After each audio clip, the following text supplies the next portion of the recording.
Carney ਨੇ ਸਭ ਨੂੰ ਇਗਨੋਰ ਕਰਕੇ ਜੋ ਕੀਤਾ, ਅੱਜ ਹਾਲਾਤ ਇਹ ਨੇ ਕਿ ਵਾਪਸ ਡਿਪਲੋਮੈਟਿਕ ਰਿਲੇਸ਼ਨ ਵੀ ਕੈਨੇਡਾ ਦੇ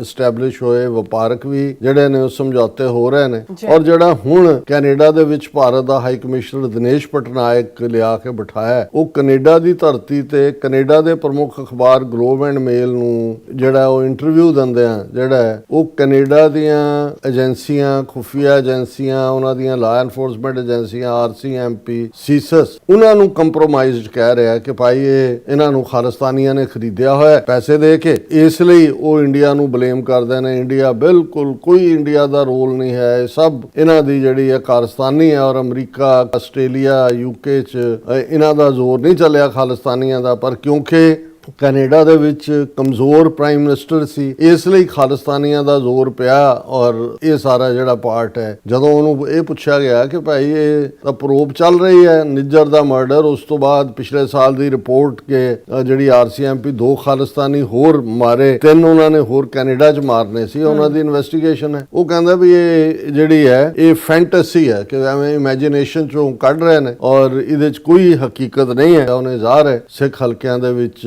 ਹਲਚਲ ਮਚਾਈ ਹੈ, ਪਰ ਤੁਸੀਂ ਦੇਖੋ ਵੀ ਜਦੋਂ ਕੋਈ ਹਕੂਮਤ ਬਿਲਕੁਲ ਥੱਲੇ ਲੱਗ ਜਾਂਦੀ ਹੈ, ਅਜੇ ਤੱਕ ਵੀ ਹੁਣ ਇਸ ਇੰਟਰਵਿਊ ਨੂੰ